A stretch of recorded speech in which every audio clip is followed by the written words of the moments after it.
Hello everyone my friends of Facebook and YouTube. আজকে চলে এসেছি হালি শহরে বিপিন বিহারী গাঙ্গুলি পার্ক, গঙ্গার ধারে যেটা অবস্থিত সেটা দেখতে। এই যে পার্কের সামনে দেখুন, এই যে ঝর্ণাটা আপনারা দেখতে পাচ্ছেন, এইটার সামনে দাঁড়িয়ে আছি। এবার যাব পার্কে, চলুন দেখা যাক পার্কে কী কী আছে।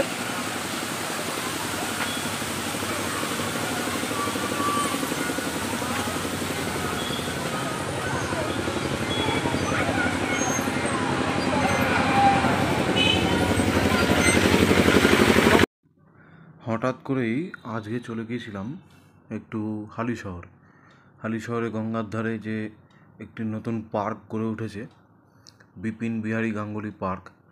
এই পার্কটি অনেক দিন আগেই ছিল, কিন্তু তখন খুব ছোটোখাটো একটা পার্ক ছিল। তো হঠাৎ এই পার্কটাতে প্রবেশ করলাম। এই যে দেখুন, এই পার্কের বাঁ হাতে একটা ছোট্ট কফি হাউস আছে। সেই কারণে এই পার্কটাকে অনেকে ক্রেক পার্কও বলে থাকে। একদম গঙ্গার ধারে হওয়াতে খুব সুন্দর একটা টাইম কাটানোর মানে মানে অপেক্ষাকৃত সুন্দর একটা টাইম কাটানোর আদর্শ জায়গাটির প্রথম ধাপে রয়েছে এরকম বাচ্চাদের খেলাধুলা করার জন্য কিছু দোলনা, রাইড, বসার জন্য কিছু সিমেন্টের গাঁথনি দেওয়া কিছু সিট, এখানেও আপনারা বসতে পারেন। আর পার্কটির চারিদিকে গাছে ভর্তি। আর এইটা হচ্ছে দ্বিতীয় সারি। আর এখানে বিভিন্ন ছাতার মতন যে জায়গা করা আছে, সেখানে আপনারা বসে ফটোশ্যুট করতে পারবেন। আর পেছনে ওই দেখুন গঙ্গা, যেটা আমাদের ওপারেই হচ্ছে ডানলপ ঘাট আর এপারে হালি শহর। আর এই জায়গাটি হচ্ছে হালি শহর পৌর ভবনের ঠিক অপোজিটে, একদম রাস্তার উপরে। তো যাই হোক, এই পার্কটি দেখার পরে এবার এই যে দেখুন, এখানে সিঁড়ি রয়েছে, এই কাঠের সিঁড়ি, মানে ওপর থেকে নিচ অবধি 3টে লেভেল রয়েছে এই পার্কটায়। এবার আমি আস্তে আস্তে পার্কটির নিচের লেভেলে নামবো। এই যে দেখুন, সিঁড়ি দিয়ে নামছি।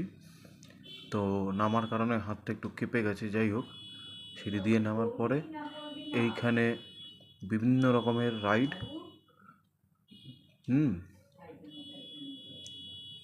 এই যে বিভিন্ন খাওয়ার আইটেমও এখানে পেয়ে যাবেন। বিভিন্ন রকমের খাবার দোকান, এখানে পার্ক, এই যে গাছগাছালিতে ভর্তি। এমনকি এখানে বাচ্চাদের রাইডিংয়ের জন্যে একটা ছোট্ট জিপ গাড়ি রয়েছে, বাঁধানো গাছ, বেদি, চারদিকে বসার খুব সুন্দর জায়গা। আর তারপরের লেভেলটিতেই রয়েছে হচ্ছে গঙ্গার ধারে সাজানো গাছের সারি দিয়ে একটা হাঁটার রাস্তা, ছোট্ট রাস্তা কিন্তু খুব বড় নয়। আর এই যে এখানে বোর্ড আছে দেখুন, হালি শহরে পর্যটনের দেখার মতন যে জায়গাগুলো, সেইগুলোর একটা নির্দেশিকা দেওয়া আছে। তো আপনারা এইবারে আসতে পারেন। এখানে আসতে গেলে আপনাকে ট্রেনে করেই আসতে হবে। ট্রেনে করে এসে হালি শহরে নেবে, সেখান থেকে টোটো করলেই আপনারা এখানটায় পৌঁছে যেতে পারেন। পার্কের কোনো প্রবেশ মূল্য নেই। এই যে দেখুন, গঙ্গার ধার দিয়ে যে রাস্তাটা আছে, এখানেও বসার জায়গা আছে গাছের কোপে কোপে। অল্প বয়সী ছেলেমেয়েরাও এখানে যেতে পারেন, তবে মানে ভালো ভদ্রভাবে যাওয়াটাই ভালো। তো যাই হোক, এই যে এখানটাতে হাঁটছি আর পেছনেই গঙ্গাটা একটু ফ্রন্ট ক্যামেরা করে একটু অস্পষ্ট লাগছে। আর সামনেই জেটিঘাটের ওপারেই হচ্ছে ডানলপ ঘাট, মানে এপার থেকে ওপারে যে ডানলপ ফ্যাক্টরি ছিল, সেই ডানলপ ঘাট। আর এই যে দেখুন, এই যে গঙ্গার ধার দিয়ে লোকেরা হাঁটছে বিকালে। আজকে একটু ফাঁকাই ছিল, কিন্তু অন্যান্য দিন ভালোই ভিড় হয়। তাই পার্কটি খুবই আদর্শ, মানে একদিনের ছোট্ট ঘুরে আসার জন্য একটা ভালো। এই যে দেখুন, অনেক রকম খাবারের দোকান, ফুচকা থেকে শুরু করে ঘুগনি, ফুচকা, মোমো, চাউমিন, রোল, যত রকমের ফাস্টফুড আইটেম আছে। এমনকি এখানে আইসক্রিমও আছে। আইসক্রিমের দোকানটা পেছনে পড়ে গেছে, আমার একটা পার্সোনাল আইসক্রিমের ব্লগ রয়েছে, সেটা দেখে নেবেন। আর এই যে দেখুন, খুব দামও কম, পকেট ফ্রেন্ডলি। আপনারা ছোটোখাটো একটু খাবার আইটেম নিয়ে খেতেও পারেন।